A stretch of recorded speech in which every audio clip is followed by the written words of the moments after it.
അസ്സലാമു അലൈക്കും വറഹ്മത്തുള്ളാഹി. പ്രിയമുള്ളവരെ, ലൈലത്തുൽ ഖദർ എന്നാണ്? ആ ദിവസം എങ്ങനെ തിരിച്ചറിയാൻ പറ്റും? ലൈലത്തുൽ ഖദറിനെ കണ്ടെത്താനുള്ള ഒരു മനോഹരമായ കണക്ക് മഹാന്മാർ പഠിപ്പിച്ചിട്ടുണ്ട്. അതാണ് നമ്മുടെ വീഡിയോയിൽ ഇന്ന് ചർച്ച ചെയ്യുന്നത്. പുണ്യങ്ങളുടെ പൂക്കാലമായ റമളാൻ അതിൻ്റെ അവസാനത്തെ 10-ലാണുള്ളത്. 1000 മാസങ്ങളെക്കാൾ പുണ്യമുള്ള ലൈലത്തുൽ ഖദർ ഏത് രാവിലായിരിക്കുമെന്നത് വിശ്വാസികൾ എന്നും ആകാംക്ഷയോടെ തിരയുന്ന ഒരു കാര്യമാണ്. ഈ വർഷത്തെ ലൈലത്തുൽ ഖദർ കലണ്ടർ അനുസരിച്ച് എന്നാണ് വരാൻ സാധ്യതയുള്ളത് എന്നതിനെക്കുറിച്ച് മഹാന്മാരായ ആരിഫീങ്ങളായ ആളുകൾ നൽകുന്ന മനോഹരമായൊരു കണക്കുണ്ട്. അതിനെക്കുറിച്ചാണ് നമ്മൾ ഇന്ന് സംസാരിക്കുന്നത്. 5-ാം നൂറ്റാണ്ടിലെ മുജദ്ദിദും ആരിഫീങ്ങളുടെ സുൽത്താനുമായ ഇമാം ഗസാലി റളിയല്ലാഹു അൻഹു അടക്കമുള്ള പണ്ഡിത മഹത്തുക്കൾ ലൈലത്തുൽ ഖദറിനെ കുറിച്ച് കൃത്യമായ ചില നിരീക്ഷണങ്ങൾ നടത്തിയിട്ടുണ്ട്. ഹാഷിയത്തുൽ കൽബ്യൂബി പോലെയുള്ള പ്രബലമായ ഗ്രന്ഥങ്ങളിൽ ഇത് രേഖപ്പെടുത്തിയിട്ടുണ്ട്.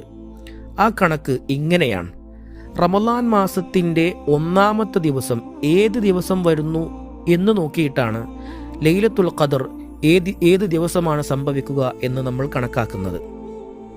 ഇതിൽ റമളാൻ 1 ഞായറാഴ്ചയോ ബുധനാഴ്ചയോ ആണെങ്കിൽ ലൈലത്തുൽ ഖദർ റമളാനിൻ്റെ 29-ാം രാവിലായിരിക്കും. ഇനി രണ്ടാമത്തത്, റമളാനിൻ്റെ 1 തിങ്കളാഴ്ചയാണെങ്കിൽ ലൈലത്തുൽ ഖദർ 21-ാം രാവിലാണ് സംഭവിക്കുക. ഇനി റമളാനിൻ്റെ 1 ചൊവ്വാഴ്ചയോ വെള്ളിയാഴ്ചയോ ആണെങ്കിൽ 27-ാം രാവിലാണ് ലൈലത്തുൽ ഖദർ സംഭവിക്കുക. ഇനി റമളാൻ 1 ശനിയാഴ്ചയാണെങ്കിൽ ലൈലത്തുൽ ഖദർ റമളാനിൻ്റെ 23-ാം രാവിലാണ് സംഭവിക്കുക. ഇനി റമളാൻ 1 വ്യാഴാഴ്ചയാണെങ്കിൽ ലൈലത്തുൽ ഖദർ വരാൻ സാധ്യതയുള്ളത് റമളാനിൻ്റെ 25-ാം രാവിലാണ്. നമുക്കറിയാം, ഈ വർഷത്തെ റമളാൻ ആരംഭിച്ചത് വ്യാഴാഴ്ചയായിരുന്നു. അങ്ങനെയാണെങ്കിൽ ഇമാം ഗസാലി റളിയല്ലാഹു അൻഹു അടക്കമുള്ള മഹത്തുക്കളുടെ ഈ കണക്ക് കൂട്ടൽ പ്രകാരം ഈ വർഷത്തെ ലൈലത്തുൽ ഖദർ 25-ാം രാവിൽ ആകാനാണ് കൂടുതൽ സാധ്യതയുള്ളത്.